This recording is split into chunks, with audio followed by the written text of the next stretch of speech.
कथा प्रारंभ होत है, सुनो वीर हनुमान। राम लखन और जानकी करत सदा कल्याण।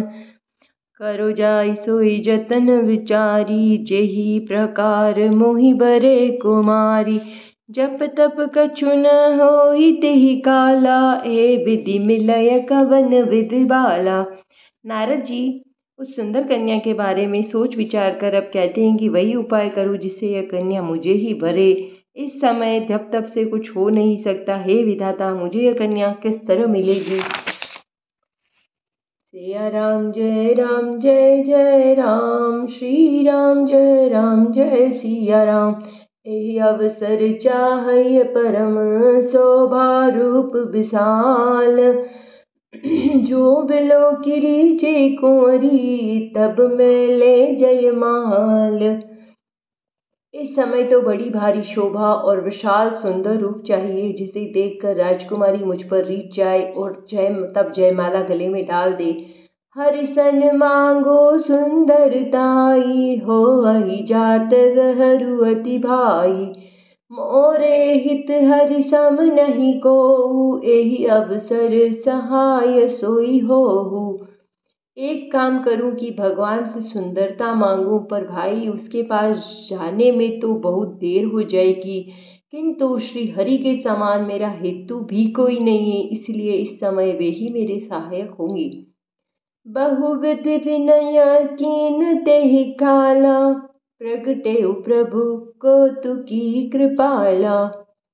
प्रभु बिलो की मुनि नयन जुड़ाने, हो वही काजू किए हर्षाने। उस समय नारद जी ने भगवान से की बहुत प्रकार से विनती की। वह लीलामय कृपालु प्रभु वहीं प्रकट हो गए। स्वामी को देखकर नारद जी के नेत्र शीतल हो गए और वे मन में बड़े ही हर्षित हुए। अब तो काम बन ही जाएगा, ऐसा मन में उन्होंने विचार किया। अति आरती कही कथा सुनाई, करहु कृपा करी होहु सहाई। आपन रूप देहु प्रभु मोहि, आन भांति नहीं पाबो ओहि। नारद जी ने बहुत दीन होकर सब कथा का सुनाई और प्रार्थना की कि कृपा कीजिए, कृपा करके मेरे सहायक बनिए। हे प्रभु, आप अपना रूप मुझको दे दीजिए और किसी भी प्रकार से मैं उस राजकन्या को नहीं पा सकता।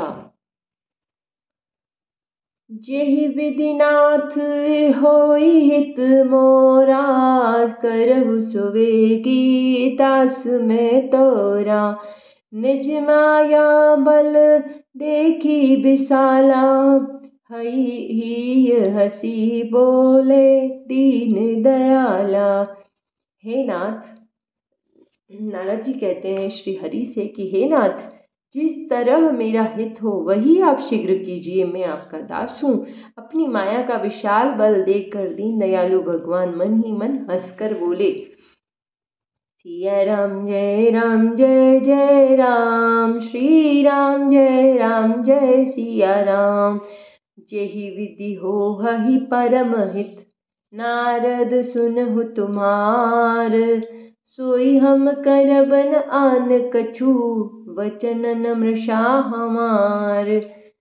श्री हरि नारायण कहते हैं नारद जी से कि सुनो, जिस प्रकार आपका परम हित होगा वही हम करेंगे, दूसरा कुछ नहीं, पर हमारा वचन असत्य नहीं होता। कुपथ माग रजु व्याकल रोगी, वेदन देई सुनहु मुनि जोगी। एहि विधि हित तुम्हार मैं ठयऊ, कही अस अंतरहित प्रभु भयऊ। हे योगी मुनि सुनिए, रोग से व्याकुल रोगी कुपथ्य मांगे तो वैद्य उसे नहीं देता। इस प्रकार मैंने भी तुम्हारा हित करने की ठान ली है। ऐसा कहकर भगवान श्री हरि नारायण अंतर्ध्यान हो गए। माया बिबस भये मुनि मूढ़ा, समुझी नहीं हरि गिरा निगूढ़ा। गबने तुरत जहाँ ऋषि राई, जहाँ स्वयंवर भूमि बनाई। भगवान की माया के वशीभूत हुए मुनि ऐसे मूढ़ हो गए, ऐसे मूर्ख हो गए कि वे भगवान की अघुट जो स्पष्ट वाणी को भी नहीं समझ सके।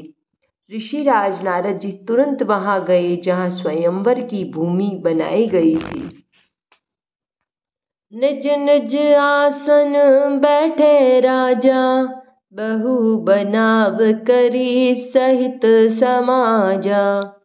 मुनि मन हर्ष रूप अति मोरे, मोहि तजि आनहि बारहि न बोरे। राजा लोग खूब सज धज कर समाज सहित अपने अपने आसन पर बैठे थे। मुनि नारद जी मन ही मन बड़े प्रसन्न हो रहे थे कि मेरा रूप बड़ा सुंदर है, मुझे कन्या छोड़कर कन्या भूलकर भी दूसरे को न वरेगी। मुनि हित कारण कृपा निधाना, दीन कुरूपन जाई बखाना। सो चरित्र लखी काहु न पावा, नारद जानी सबहि सिर नावा। कृपा निधान भगवान ने मुनि के कल्याण के लिए उन्हें ऐसा कुरूप बना दिया कि जिसका वर्णन नहीं हो सकता, पर यह चरित्र कोई भी न जान सका। सबने उन्हें नारद जी ही जानकर प्रणाम किया। सिया राम जय राम जय जय राम, श्री राम जय सिया राम। रहे तहाँ द्रुहिद रुद्रगण, ते जानहि सब बेउ। विप्रवेश देखत फिरहि, परम कौतुकी तेउ। वहाँ 2 शिवजी के गण भी थे। वे सब वेद को जानते थे और ब्राह्मण का वेश बनाकर सारी लीला देखते फिरते थे। वे भी बड़ी मूजी थे।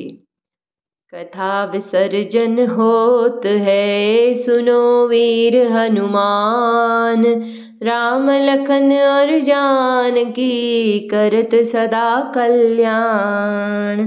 जय श्री राम। हर हर महादेव।